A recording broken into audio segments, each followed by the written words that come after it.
Jacob's death draws near. Jacob lived for 17 years after his arrival in Egypt, so he lived 147 years in all. As the time of his death drew near, Jacob called for his son Joseph and said to him, "Please do me this favor. Put your hand under my thigh and swear that you will treat me with unfailing love by honoring this last request. Do not bury me in Egypt. When I die, please take my body out of Egypt and bury me with my ancestors." So Joseph promised, "I will do as you ask." "Swear that you will do it," Jacob insisted. So Joseph gave his oath, and Jacob bowed humbly at the head of his bed. Jacob blesses Manasseh and Ephraim. One day not long after this, word came to Joseph, "Your father is failing rapidly." So Joseph went to visit his father, and he took with him his two sons, Manasseh and Ephraim. When Joseph arrived, Jacob was told, "Your son Joseph has come to see you."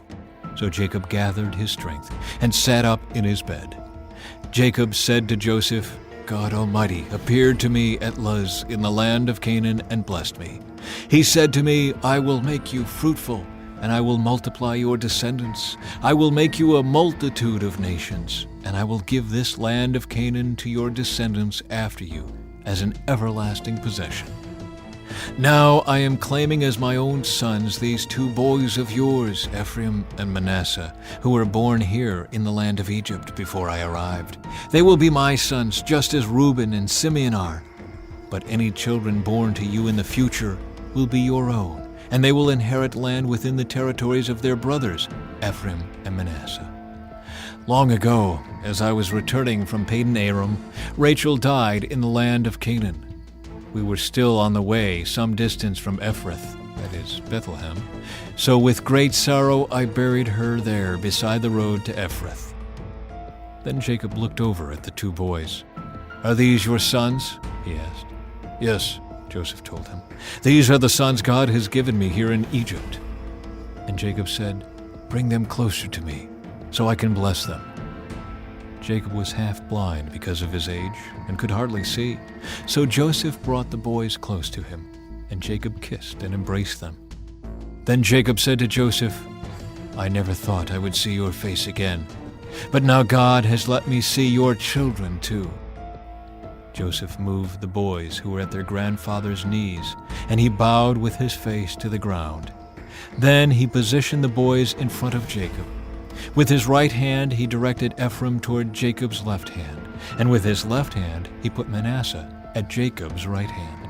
But Jacob crossed his arms as he reached out to lay his hands on the boys' heads. He put his right hand on the head of Ephraim, though he was the younger boy, and his left hand on the head of Manasseh, though he was the firstborn. Then he blessed Joseph and said, "May the God before whom my grandfather Abraham and my father Isaac walked, the God who has been my shepherd all my life to this very day, the angel who has redeemed me from all harm, may he bless these boys. May they preserve my name and the names of Abraham and Isaac, and may their descendants multiply greatly throughout the earth." But Joseph was upset when he saw that his father placed his right hand on Ephraim's head. So Joseph lifted it to move it from Ephraim's head to Manasseh's head. "No, my father," he said, "this one is the firstborn. Put your right hand on his head." But his father refused. "I know, my son, I know," he replied. "Manasseh will also become a great people, but his younger brother will become even greater, and his descendants will become a multitude of nations." So Jacob blessed the boys that day with this blessing: "The people of Israel will use your names when they give a blessing. They will say, 'May God make you as prosperous as Ephraim and Manasseh.'" In this way, Jacob put Ephraim ahead of Manasseh. Then Jacob said to Joseph, "Look, I am about to die, but God will be with you and will take you back to Canaan, the land of your ancestors. And beyond what I have given your brothers, I am giving you an extra portion of the land that I took from the Amorites with my sword and bow." Jacob blesses his sons. Then Jacob called together all his sons and said, "Gather around me, and I will tell you what will happen to each of you in the days to come. Come and listen, you sons of Jacob. Listen to Israel your father. Reuben, you are my firstborn, my strength, the child of my vigorous youth. You are first in rank and first in power.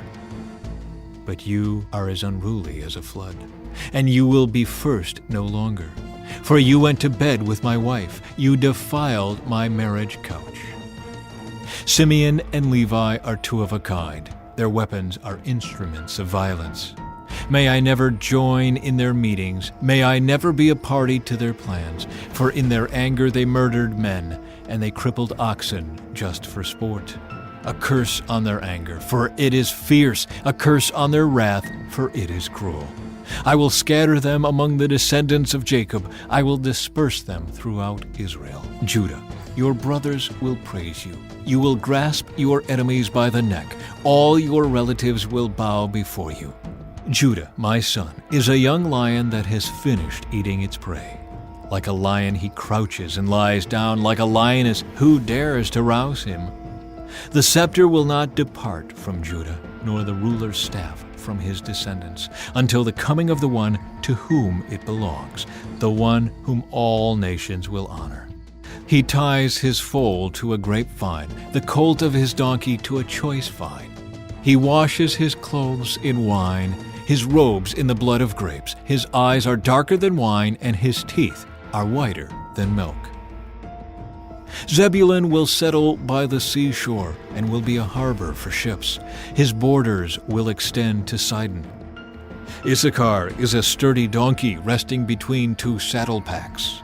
When he sees how good the countryside is and how pleasant the land, he will bend his shoulder to the load and submit himself to hard labor. Dan will govern his people like any other tribe in Israel. Dan will be a snake beside the road, a poisonous viper along the path that bites the horse's hooves so its rider is thrown off. I trust in you for salvation, O Lord. Gad will be attacked by marauding bands, but he will attack them when they retreat. Asher will dine on rich foods and produce food fit for kings. Naphtali is a doe set free that bears beautiful fawns. Joseph is the foal of a wild donkey, the foal of a wild donkey at a spring, one of the wild donkeys on the ridge. Archers attacked him savagely. They shot at him and harassed him, but his bow remained taut, and his arms were strengthened by the hands of the mighty one of Jacob, by the shepherd, the rock of Israel. May the God of your father help you. May the Almighty bless you with the blessings of the heavens above, and blessings of the watery depths below, and blessings of the breasts and womb. May the blessings of your father surpass the blessings of the ancient mountains, reaching to the heights of the eternal hills. May these blessings rest on the head of Joseph, who is a prince among his brothers. Benjamin is a ravenous wolf, devouring his enemies in the morning and dividing his plunder in the evening.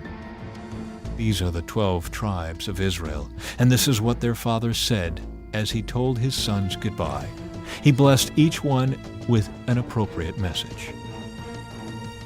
Jacob's death and burial. Then Jacob instructed them, "Soon I will die and join my ancestors. Bury me with my father and grandfather in the cave in the field of Ephron the Hittite. This is the cave in the field of Machpelah near Mamre in Canaan, that Abraham bought from Ephron the Hittite as a permanent burial site. There Abraham and his wife Sarah are buried. There Isaac and his wife Rebekah are buried. And there I buried Leah. It is the plot of land and the cave that my grandfather Abraham bought from the Hittites." When Jacob had finished this charge to his sons, he drew his feet into the bed, breathed his last, and joined his ancestors in death. Joseph threw himself on his father and wept over him and kissed him. Then Joseph told the physicians who served him to embalm his father's body. So Jacob was embalmed. The embalming process took the usual 40 days, and the Egyptians mourned his death for 70 days. When the period of mourning was over, Joseph approached Pharaoh's advisors and said, "Please do me this favor and speak to Pharaoh on my behalf. Tell him that my father made me swear an oath. He said to me, 'Listen, I am about to die. Take my body back to the land of Canaan and bury me in the tomb I prepared for myself. So please allow me to go and bury my father. After his burial, I will return without delay.' Pharaoh agreed to Joseph's request. 'Go and bury your father, as he made you promise,' he said. So Joseph went up to bury his father. He was accompanied by all of Pharaoh's officials, all the senior members of Pharaoh's household, and all the senior officers of Egypt. Joseph also took his entire household and his brothers and their households, but they left their little children in flocks and herds in the land of Goshen. A great number of chariots and charioteers accompanied Joseph. When they arrived at the threshing floor of Atad near the Jordan River, they held a very great and solemn memorial service with a 7-day period of mourning for Joseph's father. The local residents, the Canaanites, watched them mourning at the threshing floor of Atad. Then they renamed that place, which is near the Jordan, Abel Mizraim, for they said, "This is a place of deep mourning for these Egyptians." So Jacob's sons did as he had commanded them. They carried his body to the land of Canaan and buried him in the cave in the field of Machpelah near Mamre. This is the cave that Abraham had bought as a permanent burial site from Ephron the Hittite. Joseph reassures his brothers. After burying Jacob, Joseph returned to Egypt with his brothers and all who had accompanied him to his father's burial. But now that their father was dead, Joseph's brothers became fearful. "Now Joseph will show his anger and pay us back for all the wrong we did to him," they said. So they sent this message to Joseph. "Before your father died, he instructed us to say to you, 'Please forgive your brothers for the great wrong they did to you, for their sin in treating you so cruelly. So we, the servants of the God of your father, beg you to forgive our sin.'" When Joseph received the message, he broke down and wept. Then his brothers came and threw themselves down before Joseph. "Look, we are your slaves," they said. But Joseph replied, "Don't be afraid of me. Am I God that I can punish you? You intended to harm me, but God intended it all for good. He brought me to this position so I could save the lives of many people. No, don't be afraid. I will continue to take care of you and your children." So he reassured them by speaking kindly to them. The death of Joseph. So Joseph and his brothers and their families continued to live in Egypt. Joseph lived to the age of 110. He lived to see 3 generations of descendants of his son Ephraim, and he lived to see the birth of the children of Manasseh's son Machir, whom he claimed as his own. "Soon I will die," Joseph told his brothers, "but God will surely come to help you and lead you out of this land of Egypt. He will bring you back to the land he solemnly promised to give to Abraham, to Isaac, and to Jacob." Then Joseph made the sons of Israel swear an oath, and he said, "When God comes to help you and lead you back, you must take my bones with you." So Joseph died at the age of 110. The Egyptians embalmed him, and his body was placed in a coffin in Egypt.